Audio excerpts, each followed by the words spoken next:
भी आया है, वो कह रही है कि इस बिल से जो है वो लोकतंत्र को नुकसान होगा। आपको लगता है? देखिए, ऐसा है कि यही प्रियंका गांधी जी, राहुल गांधी जी 2023 में जब ये बिल लोकसभा और राज्यसभा में पारित हुआ था, उन्होंने उस वक्त कहा था कि इसको जल्दी लागू करो।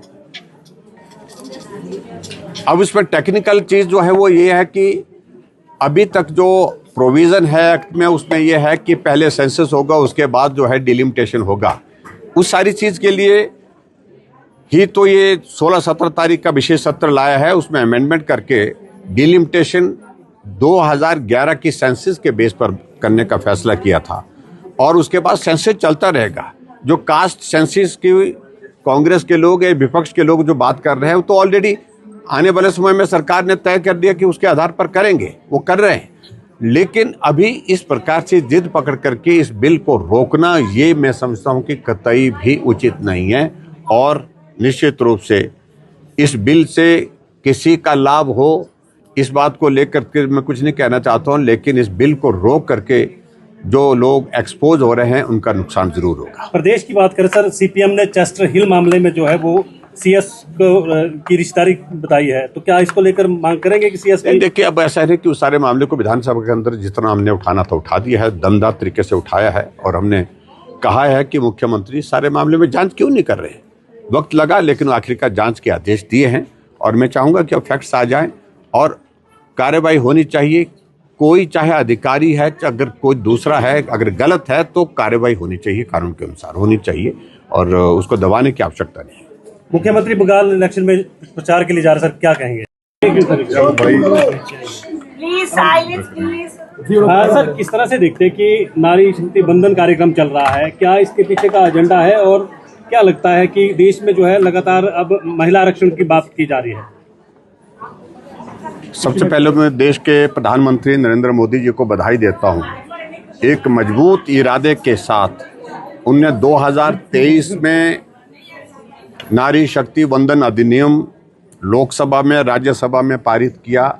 महिलाओं को सशक्तिकरण, महिलाओं को आगे बढ़ाने के लिए, और उनका सही मायने में ये उपकार नहीं, ये उनके अधिकार उनको दिए जा रहे हैं। ये प्रधानमंत्री जी ने इस लोकसभा के अंदर उस वक्त बोला था, और इस बात को अब लागू करने के लिए, उस बिल को लागू करने की दृष्टि से विशेष सत्र लोकसभा और राज्यसभा का 16, 17, 18 तारीख को जो बुलाया गया है, उसमें गहन चर्चा इस विषय पर हो सके, और जो टेक्निकल चीज़ें उसमें हैं, जो एक्ट में अमेंडमेंट होनी है, क्योंकि इसमें कॉन्स्टिट्यूशनल अमेंडमेंट भी है, तो उस सारी चीज़ को पारित करने की दृष्टि से सभी दलों से अपील की है कि सब सहयोग करें, ताकि हम इस 33% आरक्षण के महिलाओं के लिए जो एक बिल पारित कर चुके हैं उसको हम लागू कर सकें।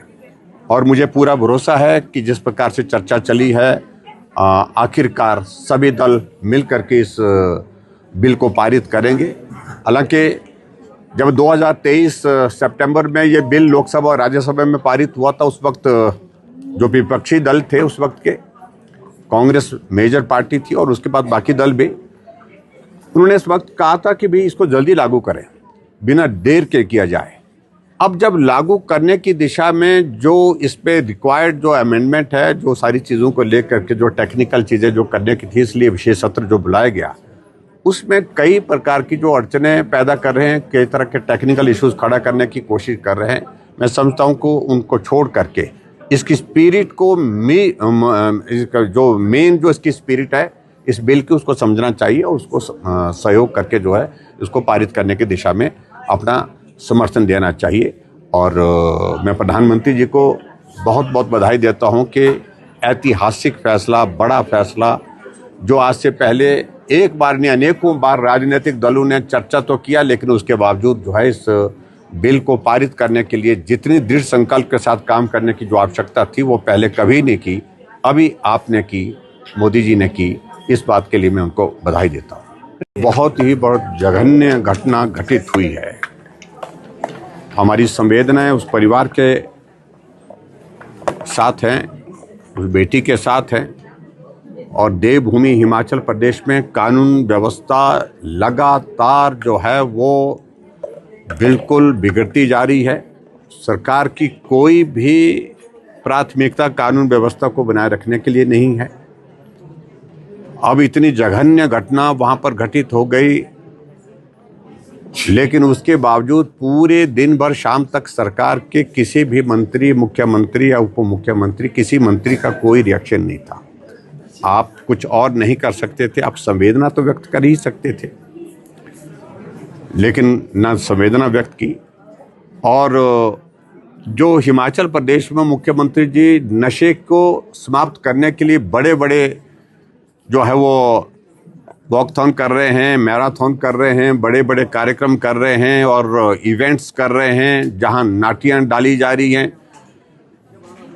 एक नशेड़ी ने एक बेटी की 19 साल की उम्र की बेटी की गर्दन धड़ से अलग कर दी।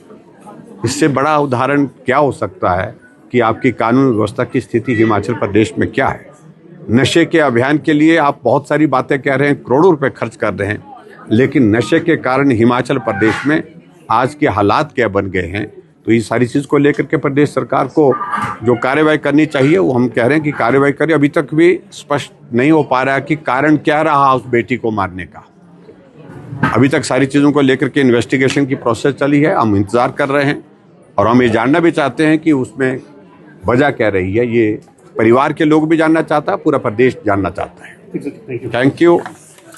गए हैं तो बिहार भी गए थे वो और एक बोलेरो गाड़ी में पूरा कांग्रेस का विधायक दल जो है वो विधानसभा जाता है। राजस्थान में भी गए थे, वहां पर भी ऐसा हुआ। तो इसलिए मैं ज़्यादा कोई टिप्पणी पार्टी की ओर से उनको जो कहा गया कि आप जाओ, लेकिन बड़ी दिलचस्प बात है कि मुख्यमंत्री जी अभी चुनाव के प्रचार के लिए असम गए और असम जा करके वहां कहा कि हमने 10 गारंटियां हिमाचल प्रदेश में दी थी और 10 की 10 पूरी कर दी। सभी महिलाओं को 1500 रुपए मिल रहा है और 300 यूनिट बिजली हम फ्री दे रहे हैं। गोबर की गारंटी पूरी हो गई। दूध का जो बताया था रेट जो है वो भी पूरा कर लिया। 5 लाख नौकरियां नौजवानों को देने की बात कही थी वो भी पूरी हो गई। यानी कि 10 की 10 गारंटी, यानी कि कौन भरोसा करेगा मुख्यमंत्री जी की बातों पर। इसलिए मैं समझता हूं कि अगर वो वेस्ट बंगाल जा रहे हैं तो ये हमारे लिए अच्छा ही है। वो जाकर के अच्छी खबर मिलेगी, वहां से सरकार भाजपा की बनेगी। ठीक सर, थैंक यू।